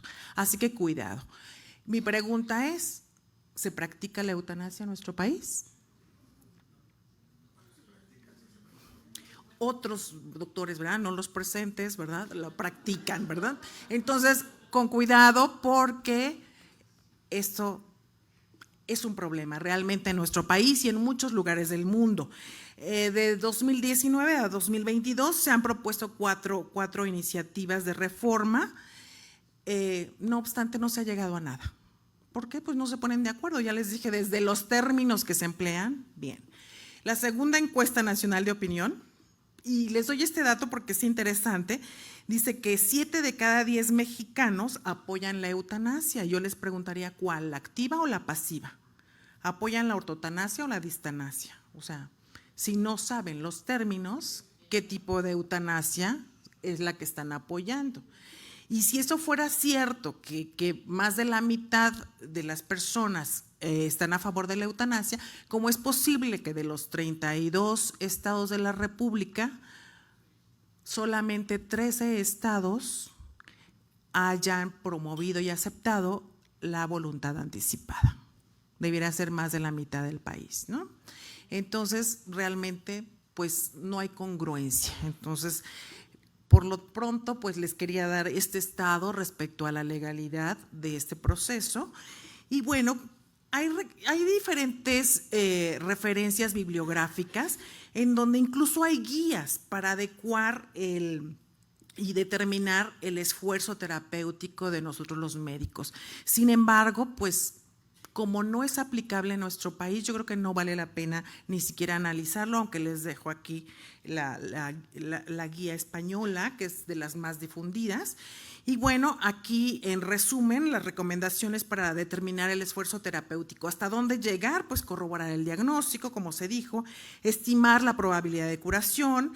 Si tenemos un paciente con el síndrome consuntivo definitivamente declarado, si ya lo veo caquéctico, si ya lo veo totalmente anoréxico y demás, digo, ¿para qué seguir practicando la obstinación, ¿verdad?, terapéutica? Y quiero aclarar y hacer un paréntesis aquí. También hay obstinación diagnóstica. Y son aquellos que le pido un estudio y otro, ¿no? O sería dar las tomografías para ver qué tanto va avanzando el tumor. O sea, por favor, o sea, no es necesario, ¿no? Si ya está estadificado, ¿para qué lo someto a más procedimientos o biopsias para ver si ya hubo extensión, ¿no? Bien, debemos calcular estadísticamente la esperanza de vida.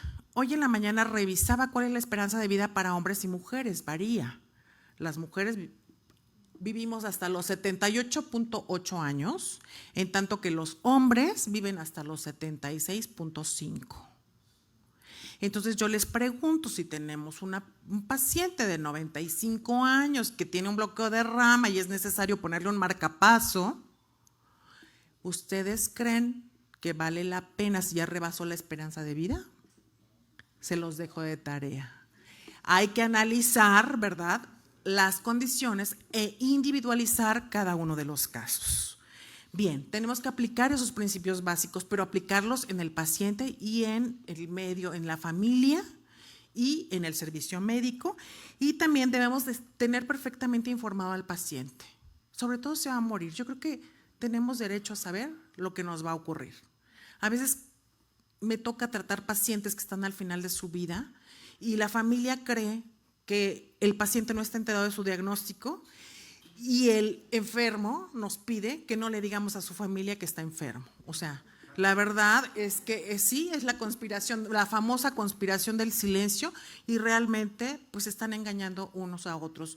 Yo lo que les digo, lo que deben de hacer es abrazarse y llorar juntos. Es lo que necesitan y es lo que más les deja mayor beneficio a ambas partes. Bien, también debemos de evaluar el tratamiento con base a la evidencia científica. O sea, no se vale decir creo que puede funcionar esto. O sea, vámonos por las evidencias, vamos a ver qué ocurre. Y por otra, debemos emplear escalas para considerar las medidas de la adecuación del esfuerzo terapéutico. Y no voy a ser repetitiva, pero tenemos, a grosso modo les diré, tenemos escalas que nos miden, como la escala de Karnofsky, que nos mide no solamente el pronóstico de vida, sino también la calidad del tratamiento. Tenemos también las siguientes tres escalas, nos hablan sobre cuidados paliativos del paciente, la calidad de vida, y las últimas dos nos hablan sobre el estado de conciencia del paciente. Entonces, todas estas escalas nos ayudan a saber qué tanto ha progresado la enfermedad, qué tanto es recuperable y qué tanto más debemos de seguir ejerciendo ese esfuerzo terapéutico. Y bueno, ¿cuáles son las razones reales que llevan a un médico o al equipo de salud a llegar al punto de obstinarse con la atención médica? Ya mencionó el doctor Minauro algunas de ellos, como la falta de diagnóstico definitivo, la falsa expectativa del mejoramiento del paciente, ¿verdad? A veces creemos que, ¿qué tal si le doy algo y ya aparece la cura mañana? ¿Y qué tal si no, verdad? Bueno, el desacuerdo que puede ocurrir entre la familia, el paciente y los médicos, la conformidad con tratamientos poco realistas y fútiles, las barreras espirituales, que de esto nos cuesta trabajo porque somos médicos con una formación científica y a veces hablar de espiritualidad nos cuesta mucho trabajo. Sin embargo, lo que sostiene al ser humano hacia la etapa final es precisamente el espíritu. Y yo me gusta poner el ejemplo de una vela. Y les digo, si una vela se quiebra, pueden caer algunos fragmentos, pero no se deshace. La vela queda sostenida. ¿Y qué es lo que lo sostiene? El pabilo. ¿Sí? ¿Y qué pasa si esa vela quebrada, intentamos acomodarla de nuevo, esos fragmentos sostenidos por su pabilo, y la encendemos? La misma cera que se derrite puede pegar los fragmentos y la vela sigue sostenida por el pabilo. Pues así la vida, los azotes de la vida, las enfermedades, el dolor del paciente, porque no es solamente el dolor físico por la enfermedad, es el sufrimiento de lo que estoy dejando, de los proyectos truncados, de los asuntos pendientes. Todo eso, ¿verdad? Al juntarse, al iluminar esa vela, lo que sostiene al ser humano es el espíritu. Y es lo que nosotros los médicos a veces no sabemos tratar, la parte espiritual, el sentido de vida. Cuando se siente el vacío existencial, necesariamente es porque hace falta un propósito, un sentido de vida, un para qué. Pues bien, estas son, ¿verdad?, razones por las que puede haber obstinación terapéutica y también los aspectos médico-legales. ¿Qué tal si me demandan? Mejor lo mantengo con vida. Muchos actuamos por miedo. Cada día es más defensiva la medicina. Si están en el medio privado puede ocurrir, pero también en el medio asistencial público también se dan estos casos. Y bien, la cultura para la muerte, no tenemos educación. Nos formaron para curar, nos formaron para actuar, para hacer, pero no nos formaron para dejar de hacer. ¿Sí? No nos dijeron en qué momento suspendo la infusión de drogas vasoactivas, en qué momento desconecto el ventilador. Eso no nos enseñaron en la carrera. Entonces hace falta educación para el bien morir. Y bueno, hablábamos de las finanzas. Ciertamente hay médicos, ninguno de los presentes en esta sesión, pero que sí prolongan la vida de un paciente, pues van a mejorar sus carteras, ¿no? Van a engordar un poquito. Y aquí también me gustaría hablar de algo que no se ha tocado, que es el avance científico, pero relacionado con la obstinación terapéutica como una ventaja para adelantar, para el progreso de la medicina. ¿Qué sucede si no tratamos a un enfermo terminal en fase 4, en etapa 4, donde está lleno de metástasis y demás? ¿En qué momento ponemos esos manejos experimentales a prueba, si no es con esos pacientes? Llegó el COVID y nos asustó a todos porque no sabíamos cómo manejarlo. ¿Cuántos tratamientos experimentales se dieron para estos pacientes? Muchísimos. El antibiótico no te sirve y le poníamos. Ivermectina no te sirve, pero le poníamos. Esteroides no te sirven, pero le poníamos. O sea, esa es la realidad. Y bueno, el avance científico se ha enriquecido también en las guerras, ¿no? O sea, a esos enfermos moribundos que se han tratado, gracias a ellos tenemos grandes avances en la medicina, se los dejo de tarea.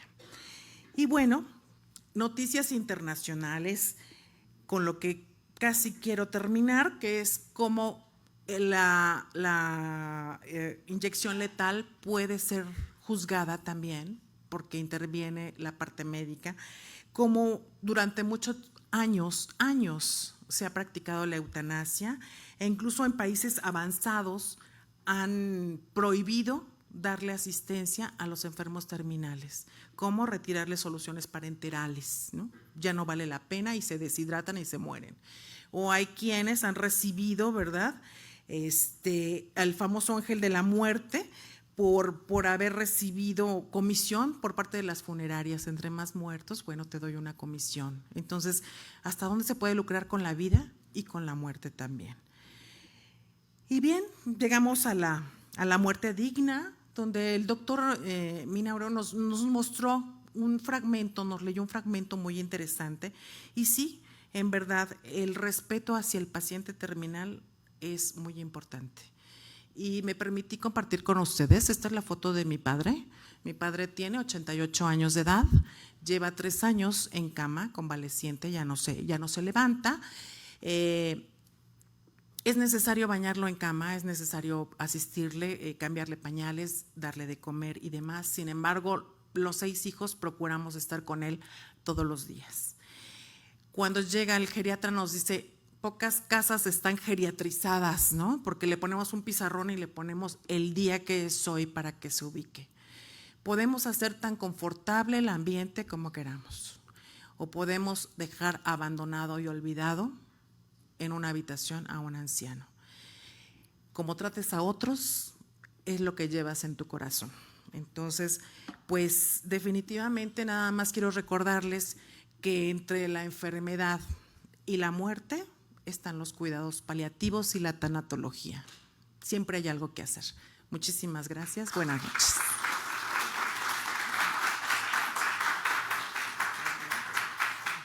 Muy amable, doctor. Fernando, si pasan los 4 ponentes, por favor. Pues la verdad es que es una plática muy interesante y el tiempo fue muy corto. Para mí quedan más preguntas, más temas que pudiéramos comentar o debatir. El tiempo nos consumió. No me queda más que agradecer a los 4 excelentes ponentes, a la coordinación del doctor Fernando Rodríguez.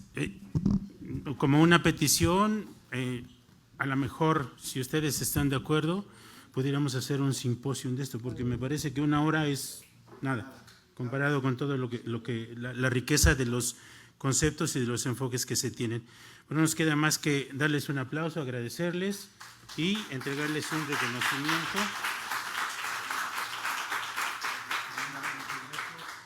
¿Algo para la SED? Muchísimas gracias. Ana, gracias. Y muchísimas gracias. Y un sedante. Gracias. Pues les agradecemos mucho. Vamos a pasar a la presentación de los médicos que se agregan a nuestra sociedad. Por favor, regálenos unos minutos. Muchísimas gracias. Entonces voy a nombrarlos y les pediré a los doctores que pasen a presentarse, por favor. La doctora Ana Guzmán Revilla.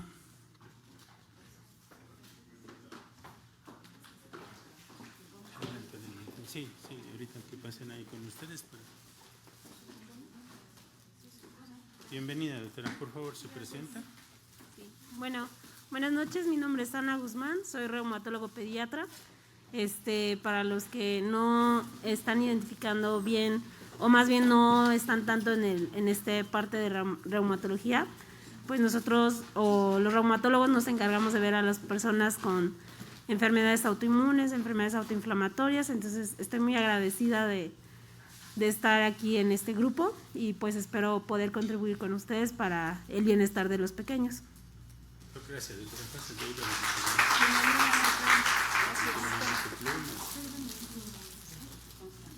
La doctora Débora Salero.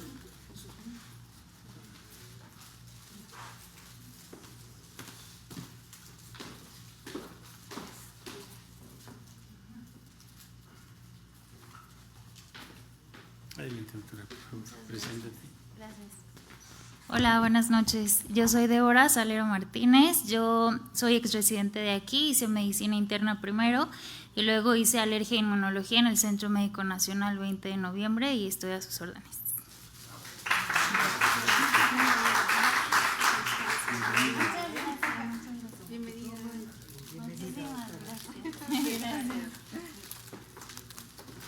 El doctor Mauro Garibaldi.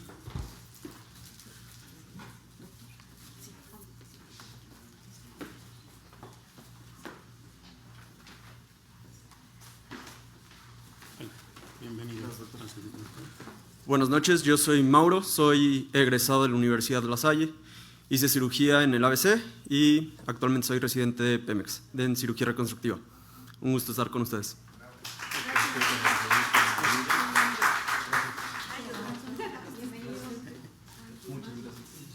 Bienvenido, esa es para que la use siempre en los sacos.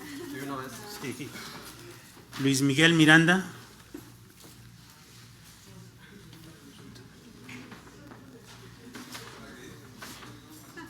Adelante, doctor. Bienvenido. Buenas noches. Mucho gusto, buenas noches. Yo soy el doctor Luis Miguel Miranda Gutiérrez, soy médico geriatra y pues bueno, atiendo los padecimientos del adulto mayor. Estoy muy contento de estar aquí con ustedes y estoy a sus órdenes. Mucho gusto. Sí.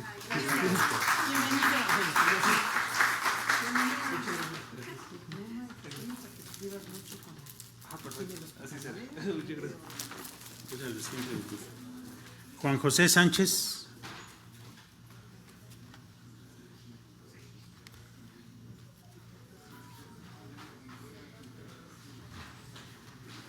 Bienvenido, Juan José. Preséntate, por favor.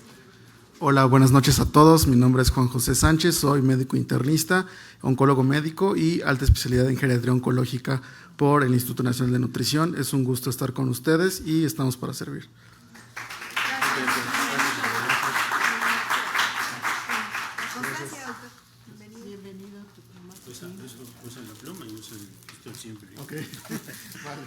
Pues bienvenidos, doctores, esperemos que se integren con nosotros, con esta gran familia, y a todos los demás los invitamos a un pequeño agape en el Club Médico, por favor. Gracias. Buenas noches.